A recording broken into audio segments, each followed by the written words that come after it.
কখনো অপরাজিত এক জেনারেলের নাম শুনেছেন, যিনি জীবনে একটিও যুদ্ধে হারেননি? তিনি ছিলেন আল্লাহর তলোয়ার, সেই যোদ্ধা যিনি কখনো পরাজয়ের স্বাদ পাননি।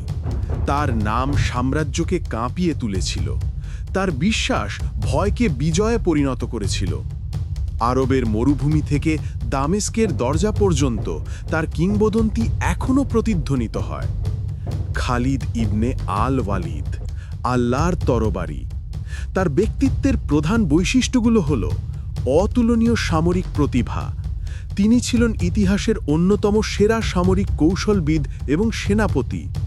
যুদ্ধের ময়দানে তার বুদ্ধিদীপ্ত পরিকল্পনা, উদ্ভাবনী কৌশল যেমন ফ্ল্যাঙ্কিং ম্যানুভার, হ্যামার এবং অ্যানভিল ট্যাকটিক্স এবং উপস্থিত বুদ্ধি তাকে প্রায় সকল যুদ্ধে বিজয়ী হতে সাহায্য করেছিল। অসীম সাহস ও বীরত্ব। শত্রুর মোকাবিলায় তিনি ছিলেন নির্ভীক। বর্ণিত আছে যে মুতার যুদ্ধে তার হাতে 7টি তলোয়ার ভেঙে গিয়েছিল। তিনি সবসময় যুদ্ধের সামনের সারিতে থেকে নেতৃত্ব দিতেন। দৃঢ় বিশ্বাস ও আনুগত্য। ইসলাম গ্রহণের পর তিনি আল্লাহর প্রতি অবিচল আনুগত্য এবং রসূল সাল্লাল্লাহু আলাইহি ওয়াসাল্লামের প্রতি গভীর ভালোবাসা প্রদর্শন করেন। তার এই বিশ্বাস তাকে জীবনের চ্যালেঞ্জ মোকাবিলায় এবং প্রতিকূল পরিস্থিতিতে টিকে থাকতে শক্তি জুগিয়েছে। নম্রতা।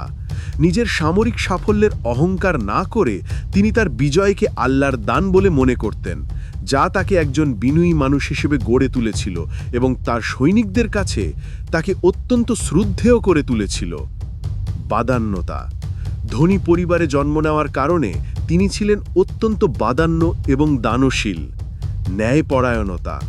যদিও কিছু ঐতিহাসিক ঘটনা নিয়ে বিতর্ক আছে, তবে সাধারণভাবে তিনি ইসলামের বার্তা ছড়িয়ে দেওয়া এবং ন্যায় বিচার প্রতিষ্ঠার জন্য যুদ্ধ করতেন।